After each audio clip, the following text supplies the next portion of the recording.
কই রামপ্রসাদ, কোথায় গেলি? রামপ্রসাদ, এই যে রামপ্রসাদ। তুমি মানে তোমরা হঠাৎ এখানে?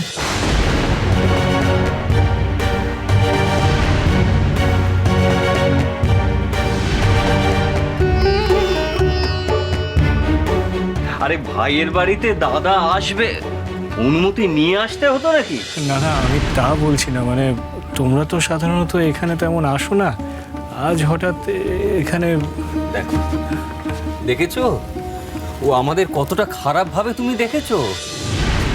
রামপ্রসাদ, তুই আমাদের যতটা খারাপ ভাবিস আমরা কিন্তু ততটা খারাপ নই রে ভাই।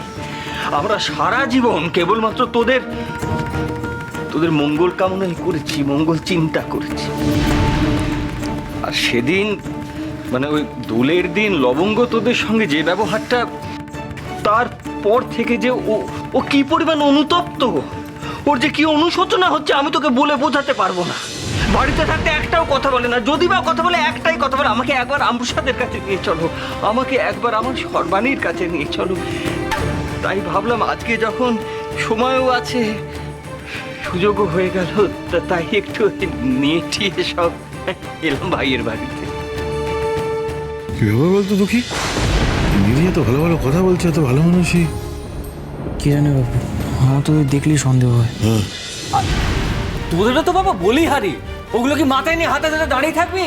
রাখতে হবে না ওগুলো, রাখ রাখ রাখ, এখানে কোথাও রাখ। ও ভালো কথা, ভালো কথা, শোন, ওই এই ঝুড়িতে মায়ের পুজোর জন্য একটু ফুল আর মিষ্টি আছে। এত সব কিছু কি মানে? তোমাদের দাদা আজকে সময় পেয়ে এত শত বাজারপত্র করে এনেছে। ভাই আমার, তুই তো কোনোদিনই আমাদের কাছ থেকে কিছু চাইবি না, আর আমারও মানে আমি এমন দাদা নিজের ভাইকে যে কিছু দেবো সেরকমও আজকে বড় স্বাদ হলো, বুঝলি? স্বাদ হলো, তাই একটু এই বাজার দোকান করে টোরে আর কি একটু এলাম তোর কাছে। এই যে ভজহরি, বলছি এই জিনিসপত্রগুলো কোথায় রাখা হবে একটু ওদের বলে দাও। আমার বাড়িতে আমার দাদা এসেছে, আমি কি করব এখন? সর্বাণী, আমার বাড়িতে দাদারা এসেছে, আমি তো ভাবতেই পারছি না। সর্বাণী শুনুন, সর্বাণী, দাদারা তো সমস্ত জিনিসপত্র নিয়েই এসেছে, আমাদের উচিত দুপুরবেলা সমস্ত রান্না বান্না করা, এই বাড়িতে খাওয়া দাওয়ার আয়োজন করা। সে তো ঠিকই। আহা, ওসবের কোনো দরকারই নেই। না না, আসলে ওটা না, আমি সবই শুনেছি, তোমরা কি বলেছো না বলেছো। দেখো, আমাদের না এত আতিথেয়তা করার কোনো মানেই হয় না।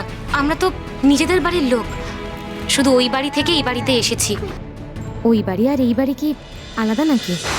অন্তত আমি তো কখনো ওই বাড়ি আর এই বাড়িকে আলাদা চোখে দেখিই না। এই দেখো না, উনি আজকে কত স্বাদ করে তোমাদের জন্য বাজার করে এনেছেন, আর আমি বাচ্চাগুলোর জন্য কিছু জিনিস এনেছি।